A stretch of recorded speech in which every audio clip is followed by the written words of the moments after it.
నమస్తే, welcome to Bharati TV. నేను బాబయ్య. Bhagirath Bhagavatam social మీడియాలో రచ్చ, అమ్మాయి వీడియోలు లీక్ అని చెప్పేసి ఈ వీడియోకి నేను ఒక టైటిల్ పెట్టాను. భగీరథ్ భాగవతం అంటే మనందరికీ తెలిసిందే. బండి సంజయ్ కేంద్ర మంత్రి తనయుడు బండి భగీరథ్ ప్రస్తుతం ఆయన పరారీలో ఉన్నాడు. ఆయన చేసింది ఏంటి, ఆయన మీద వచ్చిన ఆరోపణ ఏంటి అనేది కూడా మనమంతా కూడా సోషల్ మీడియాలో చూస్తున్నాం. సోషల్ మీడియా కూడా రచ్చ చేసి పడేస్తుంది. అసలు భగీరథ్దే తప్పని కొంతమంది అంటున్నారు. భగీరథ్ది ఏమాత్రం తప్పులేదు, ఆయన హనీ ట్రాప్కి గురయ్యాడు అని చెప్పేసి అంటున్నారు. ఒకవేళ హనీ ట్రాప్కే గురయ్యాడు అని చెప్పి అనుకుందాం. అసలు భగీరథ్ బుద్ధి ఏం గాడిదలు కాస్తుంది? బండి సంజయ్ తన తనయుడిని సరిగా పెంచడం లేదా? ఇది మొదటిసారి కాదు తన మీద అభియోగాలు రావటం. బండి భగీరథ్ మీద. భగీరథ్ గతంలో కూడా తన కాలేజ్ మేట్స్ని కొడుతున్నాడు, తన తోటి విద్యార్థుల్ని హింసిస్తున్నాడు, ఇష్టం వచ్చినట్టుగా బాధపడేస్తున్నాడు అని అంటూ కొన్ని వీడియోస్ వైరల్ అయ్యాయి. ఆ టైంలోనే బండి సంజయ్ స్పందించి తన కొడుకుని సక్రమమైన దారిలో పెట్టుకుని ఉంటే, సరైన మార్గంలో సన్మార్గంలో పెట్టుకుని ఉంటే, తన పెంపకం మీద ఒక్కసారి దృష్టి పెట్టి ఏం జరుగుతుంది, తన తనయుడు కాలేజ్కి అని చెప్పి వెళ్ళి ఏం చేస్తున్నాడు అనేది ఒక్కసారి గమనించుకుని ఉంటే ఇప్పుడు ఈ స్థాయికి వచ్చేది కాదు. తనయుడిని మందలించుకుని ఉంటే బండి సంజయ్ భగీరథ్ అని పేరు పెట్టాడు. భగీరథుడు తపస్సు చేసి గంగాదేవిని కిందకి దించాడట. కానీ బండి సంజయ్ తనయుడు భగీరథ్ మాత్రం బండి సంజయ్ కేంద్ర స్థాయిలో అంటే జాతీయ స్థాయిలో మంత్రిగా ఉన్న బండి సంజయ్ పరువుని తీసిపడేశాడు. ఆ పాతాళానికి, అధపాతాళానికి తొక్కేశాడు అని చెప్పడంలో కూడా ఎటువంటి సందేహం లేదు. అంతటి మహోన్నతమైన వ్యక్తి పేరు పెట్టినందుకు ఆ పేరు నిలపకపోయినా పర్వాలేదు, పాడు చేసి పడేశాడు అని చెప్పేసి చాలామంది అంటున్నారు. సో మొత్తం మీద అతడు చేశాడా లేదా, అతడు చేసింది తప్పా కాదా అనేది పక్కన పెడితే, అసలు ఈ ఆరోపణలు రావడానికి అవకాశం ఇచ్చింది మాత్రం బండి భగీరథే అని అనటంలో ఎటువంటి సందేహం లేదు. ఎందుకంటే ఇతడు చనువివ్వకపోతే ఆ అమ్మాయి వచ్చి ఇతడు చుట్టూ తిరగదు కదా. హనీ ట్రాప్ అని అంటున్నారు. హనీ ట్రాపే అనుకుందాం. ఆ ట్రాప్లోకి వెళ్ళటం దేనికి తెలియదా? మనం ఒక ఉన్నతమైన పొజిషన్లో ఉన్నాం. తన తండ్రి ఒక కేంద్ర మంత్రిగా పనిచేస్తున్నాడు. మనం చేసే చిన్న తప్పు కూడా తన మీద ఎఫెక్ట్ చూపిస్తుంది అని చెప్పి ఒక ఇంగిత జ్ఞానం తనకి లేదా? ఏ 10th క్లాస్ పిల్లోడా లేకపోతే 9th క్లాస్ పిల్లోడా? తెలియదమ్మా పాపం, మోసపోయాడు అనుకోవడానికి. బీటెక్ చదువుతున్నట్టున్నాడు. సో ఆ మాత్రం కామన్ సెన్స్ పని చేయదా అని చెప్పేసి చాలామంది అంటున్నారు. సో ఇక మొత్తం మీద చూస్తే బండి సంజయ్ తనయుడు బండి భగీరథ్ ఒక అమ్మాయిని అంటే మైనర్ బాలిక మీద అత్యాచారం చేశాడు అని చెప్పేసి ఆరోపణలు ఎదుర్కొంటున్నాడు. సో అవి ఆరోపణలే అని చెప్పేసి బండి వర్గం అంతా కూడా చెప్తోంది. అందులో ఏమాత్రం నిజం లేదు అని చెప్తోంది. సో ఏమాత్రం నిజం లేదు అన్నప్పుడు బండి భగీరథ్ని తీసుకొచ్చి సిట్ అధికారుల ముందు కూర్చోబెట్టి ఇందులో నిజం లేదు, ఇది పూర్తిగా అసత్యమైన ఆరోపణలు మాత్రమే అని ఎందుకు ఆధారాలతో సహా ప్రూవ్ చేసుకోవడం లేదు? ఎందుకు తప్పించుకొని తిరుగుతున్నారు? అతని మీద అరెస్ట్ వారెంట్ ఉన్నప్పటికీ కూడా ముందస్తు బెయిల్ కావాలని చెప్పి కోర్టులో పిటిషన్ వేస్తున్నారు. అలాగే ఒకవేళ అరెస్టు చేసినప్పటికీ సిట్ అధికారులు లేకపోతే పోలీస్ అధికారులు అరెస్టు చేసినప్పటికీ వెంటనే విడుదల చేయాలి అని చెప్పేసి కూడా ఇంకొక పిటిషన్ ఎందుకు వేశారు? ఈ 2 పిటిషన్లు వేయాల్సినంత అవసరం ఏమొచ్చింది?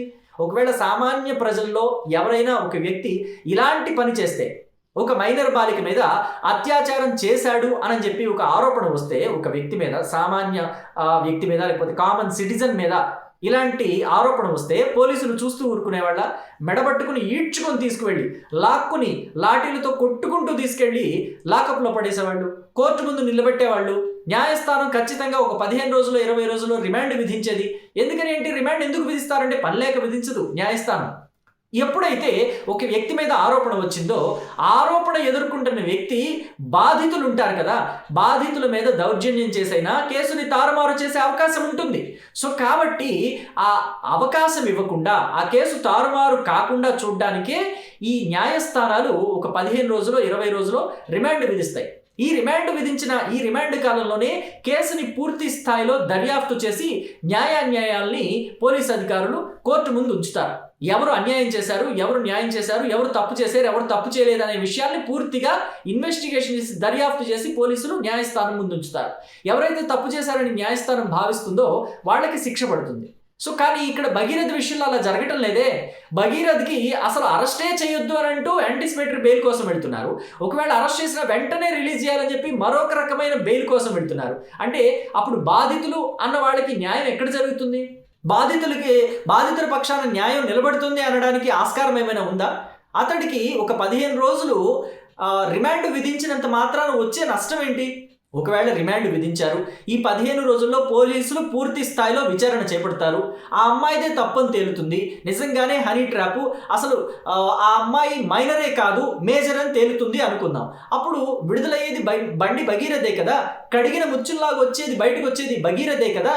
సో ఒకవేళ భగీరథ తప్పు చేయలేదంటే బండి వర్గం ఎందుకని తనని దాస్తోంది, ఎందుకని తనని హైడ్ చేస్తుంది అని చెప్పేసి సామాన్య ప్రజలంతా అడుగుతున్నారు.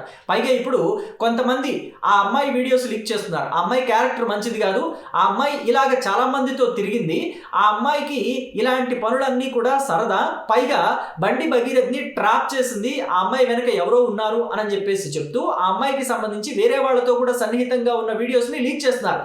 నిజానికి ఇది చాలా పెద్ద తప్పు. ఒక అమ్మాయికి సంబంధించి అమ్మాయి తప్పు చేసిందా తప్పు చేయలేదా పక్కన పెట్టండి. ఫస్ట్ ఆఫ్ ఆల్ ఆ అమ్మాయికి సంబంధించిన వీడియోస్ లీక్ చేయడం అనేది ఇంకా పెద్ద తప్పు. ఒకవేళ ఆ అమ్మాయి ఏ తప్పు చేయలేదనుకోండి, ఆ అమ్మాయి మైనర్ బాలిక పైనే కాసేపు అనుకుందాం భగీరథ్ అత్యాచారానికి పాల్పడ్డాడు అని చెప్పేసి అనుకుందాం, అలాగే ప్రూవ్ అయింది అనుకుందాం. ప్రూవ్ అయిన తర్వాత వీళ్ళంతా కూడా నిందిస్తూ ఆ అమ్మాయి మీద ఆరోపణలు చేస్తూ విడుదల చేసిన వీడియోస్కి ఎవరు సమాధానం చెప్తారు? ఆ అమ్మాయికి న్యాయం చేసేది ఎవరు? సో ఇలాంటివన్నీ ఆలోచించాల్సిన అవసరం లేదా? ఖచ్చితంగా తెలంగాణ పోలీసులు వెంటనే స్పందించాలి, సిట్ అధికారులు కూడా వెంటనే స్పందించాలి. ఎలాగైతే బండి భగీరథ్ మీద ఫోక్సో చట్టం క్రింద కేసు నమోదు చేశారో, ఒక అమ్మాయి ప్రైవేట్ వీడియోస్ అంటే ఆ అమ్మాయి వ్యక్తిగత ప్రైవేట్ వీడియోస్ అంటే మళ్ళీ మీరు వేరే వీడియోస్ అనుకోకండి, వేరే దరిద్రమైన వీడియోస్ ఏం కాదు, ఆ అమ్మాయి ముఖం చూపించడం కూడా తప్పే, ఆ అమ్మాయికి సంబంధించి వ్యక్తిగత విషయాల్ని బయట పెట్టడం కూడా తప్పే.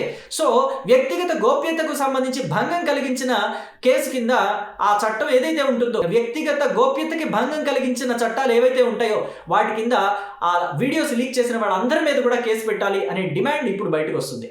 సో అయితే ఇక్కడ మనం ఇంకొక విషయాన్ని కూడా మాట్లాడుకోవాలి. బండి భగీరథ్ ఇంతవరకు తెలంగాణ పోలీసులకు దొరకకపోవడం ఏంటి? అసలు ఆ నోటీసులు కూడా ఎవరికి ఇచ్చారు అని చెప్పేసి మనం చూస్తున్నాం. సోషల్ మీడియా అంతా కోడే కూస్తుంది ఏంటి, నోటీసులు భగీరథ్ వాళ్ళ మేనమామకి ఎవరికో ఇచ్చారట.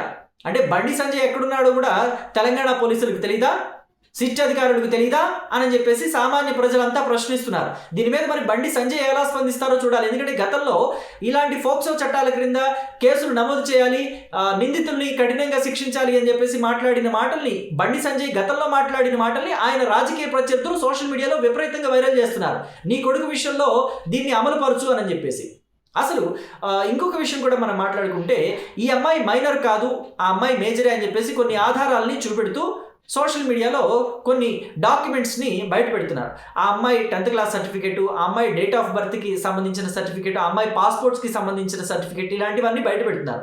వాటి ప్రకారం చూస్తే అంటే బండి వర్గమే అయ్యి ఉండొచ్చు వాళ్ళు కూడా, అయితే ఆ అమ్మాయి ఫేస్ చూపెట్టలేదు, వాళ్ళు ఆ అమ్మాయికి సంబంధించిన డాక్యుమెంట్స్ చూపెడుతున్నారు. వాటి ప్రకారం చూస్తే ఆ అమ్మాయి ఇప్పుడు మేజర్ అనే తేలుతుంది. ఒకవేళ చట్ట ప్రకారం అవన్నీ కూడా తప్పైతే, వాళ్ళు చూపించిన డాక్యుమెంట్స్ తప్పుడు డాక్యుమెంట్స్ అయితే, ఆ అమ్మాయి మైనరే అని తేలితే, ఆ అమ్మాయి ఇష్టపూర్వకంగా బండి భగీరథ్ తోటి టైం స్పెండ్ చేసినా అది పోక్సో చట్టం క్రిందకు వస్తుంది, అతడికి ఖచ్చితంగా శిక్ష పడుతుంది అని చెప్పడంలో ఎటువంటి డౌట్ లేదు.